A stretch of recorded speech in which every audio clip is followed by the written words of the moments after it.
أهلا وسهلا بكل المتابعين الكرام. الكثير منا بيتعرض للقلق خوفا على شنط السفر والحقائب بعد تسليمها في المطار. النهاردة هنقدم لحضراتكم أهم 10 طرق إزاي تحمي بيهم الحقائب من السرقة والتلف، فتعالوا نعرف التفاصيل. ولكن في البداية ما تنساش تدعمنا بلايك واشتراك في القناة علشان يوصلك كل جديد أول بأول، ويلا بينا على التفاصيل. أهلاً بكم. كلنا نحب السفر والإثارة اللي فيه، بس في قلق واحد دائماً في نهاية كل رحلة: يا ترى الشنطة هتوصل سليمة؟ اليوم رح ننهي هذا القلق تماماً. خلال الدقائق القادمة رح نتعرف على استراتيجيات عملية وفعالة جداً لحماية ممتلكاتنا. تخيلوا الرقم هذا: 90,000، أكثر من 90,000 حقيبة بتضيع أو بتتسرق كل يوم في مطارات العالم. الرقم بحد ذاته صادم، صح؟ والأسوأ من كل هذا إنه كتير من هاي الشنط ما بترجع لأصحابها أبداً. مين فينا ما حس بهذا الشعور؟ التوتر والقلق وإحنا واقفين عن سير الأمتعة، دقات القلب بتزيد وكل اللي حوالينا بياخدوا شنطهم إلا شنطتنا لسه ما ظهرت. هذا بالضبط هو القلق اللي رح نتعلم اليوم كيف نتجنبه ونرتاح منه تماماً بخطوات بسيطة وفعالة. طيب، الحماية بتبدأ من قبل ما نطلع من البيت أصلاً. خلونا نشوف كيف ممكن نحول الشنطة نفسها لخط دفاع أول، يعني شبه حصن ومنيع ضد أي محاولة للعبث فيها أو سرقتها. وهون نوصل للنقاش اللي ما يخلص: الحقيبة الصلبة ولا اللينة؟ يمكن الموضوع يبان إنه مجرد شكل أو وزن، بس لما نتكلم عن الأمان صدقوني هذا الاختيار ممكن يكون هو الفاصل بين رحلة هادية ومريحة وبين كابوس حقيقي. شوفوا المقارنة هذه بتوضح كل شيء.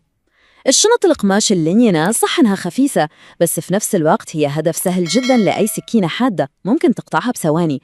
بالمقابل الشنط الصلبة بتعطي حماية قوية جداً ضد القطع، بس في نقطة مهمة جداً: الجودة تفرق. الأنواع الرخيصة ممكن تتكسر مع الضغط، يعني الاستثمار في شنطة صلبة نوعيتها ممتازة هو فعلياً استثمار في راحة البال. وهذه نصيحة ممكن تبان غريبة شوي: لا تعبوا الشنطة للآخر أبداً. الأفضل دايماً نترك مساحة فاضية حوالي 15 إلى 20%. طيب ليش؟ ببساطة لو قرر أمن المطار يفتشوا الشنطة، السحاب لما يكون مضغوط على الآخر صعب يرجع يتقفل، صح؟ وهذا بيخليها عرضة للسرقة. وغير كده هذه المساحة الفاضية ممكن تفيدنا لو حبينا نشتري هدايا في رحلة العودة. هذه تعتبر من أذكى وأبسط الحيل لحماية الأمتعة. استخدام أربطة البلاستيك الملونة هذه اللي بنسميها زيب تايز إلها فايدتين: أولاً هي رادع بصري، يعني السارق لما يشوفها ممكن يغير رأيه ويدور على هدف أسهل. وثانياً هي مؤشر فوري لو أي حدا حاول يفتح الشنطة. لو الرباط مقطوع على طول رح نعرف إنه الشنطة اتفتحت ونقدر نبلغ عن الموضوع فوراً قبل ما نغادر المطار. كثير ناس بتفكر إنه أي قفل بيمشي الحال، وهذا خطأ كبير. لو احتاج الأمن يفتشوا الشنطة والقفل مو من النوع المعتمد، ببساطة رح يكسروه والشنطة رح تكمل رحلتها بدون أي حماية. القفل المعتمد من هيئة أمن النقل أو TSA فيه فتحة خاصة بتسمح لموظفي الأمن يفتحوه بمفتاح خاص عندهم وبعدين يرجعوا يقفلوه بإيمان، يعني تفتيش وحماية في نفس الوقت. تمام، بعد ما حصلنا الشنطة نفسها خلونا ننتقل للمرحلة الثانية: كيف نضمن إنها ما تضيع أصلاً؟ ولو ضاعت لا سمح الله كيف نقدر نلاقيها؟ بطاقة التعريف الورقية اللي بتعطينا إياها شركة الطيران، هذه ممكن تتمزع بسهولة وما تكفي أبداً. المسافرين المحترفين عندهم سر: بيعملوا هوية مزدوجة للشنطة. كيف؟ بيحطوا بطاقة تعريف متينة وقوية برا الشنطة، والأهم من كده بيحطوا بطاقة تانية بنفس البيانات داخل الشنطة في جيب علوي واضح. بهذه الطريقة حتى لو ضاعت البطاقة الخارجية لسه في فرصة يلاقونا.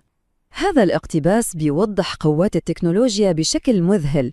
تخيلوا الموقف: الشنطة ما وصلت، بس بدل ما الواحد يتوتر ويقلق بيفتح تطبيق على الجوال وبيوريهم مكانها بالضبط على الخريطة حتى لو كانت في بلد تاني. هذا اللي صار مع زوجين استخدموا جهاز تتبع GPS. شركة الطيران ما كان قدامها أي خيار إلا أنها تتحرك فوراً. هذه الأجهزة الصغيرة فعلاً بتغير قواعد اللعبة تماماً.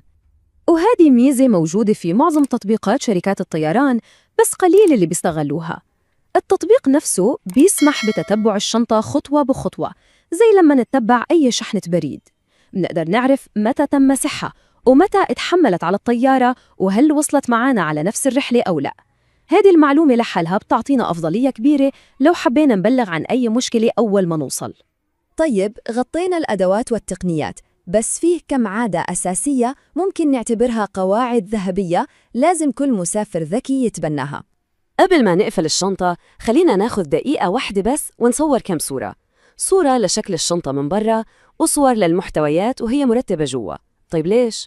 لو ضاعت الشنطة أو اتضررت هذه الصور بتصير أقوى دليل عنا، هي إثبات بصري ما حدا يقدر ينكره، لا شركة الطيران ولا شركة التأمين. هذه الورقة الصغيرة اللي عليها لاصق اللي بنستلمها لما نسلم الشنطة هي الرابط الرسمي الوحيد بيننا وبين الشنطة في نظام شركة الطيران كله. لازم نتعامل معاها كأنها قطعة ذهب. أول ما نستلمها نصورها على طول ونبعت الصورة لإيميلنا كنسخة احتياطية. خطوة بسيطة بس مهمة جداً. ولو في نصيحة واحدة بس لازم نتذكرها من كل هذا الشرح فهي هذه: أي شيء غالي أو ما بيتعوض أو ضروري جداً مكانه أبداً مو في الشنطة اللي بتنشحن. نتكلم هنا عن الأجهزة الإلكترونية، الأدوية المهمة، المجوهرات والمستندات الرسمية. كل هذه الأشياء مكانها معانا في شنطة اليد دايماً وأبداً. ممتاز، خلونا الآن نلخص كل شيء تعلمناه في قائمة تحقق سريعة وسهلة عشان تكون كل رحلاتنا الجاية أكثر أمان وراحة بال. إذن الخطة الأمنية الكاملة للأمتعة في 4 نقاط بسيطة.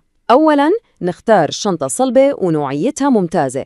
ثانياً نستخدم قفل معتمد من TSA. ثالثاً نحط بطاقة تعريف برا الشنطة ووحدة جواها.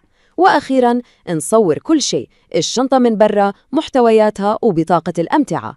بهاي الطريقة منكون غطينا كل شيء. والآن دوركم تشاركونا. هذه الاستراتيجيات هدفها تخلي تجربة السفر خالية من التوتر.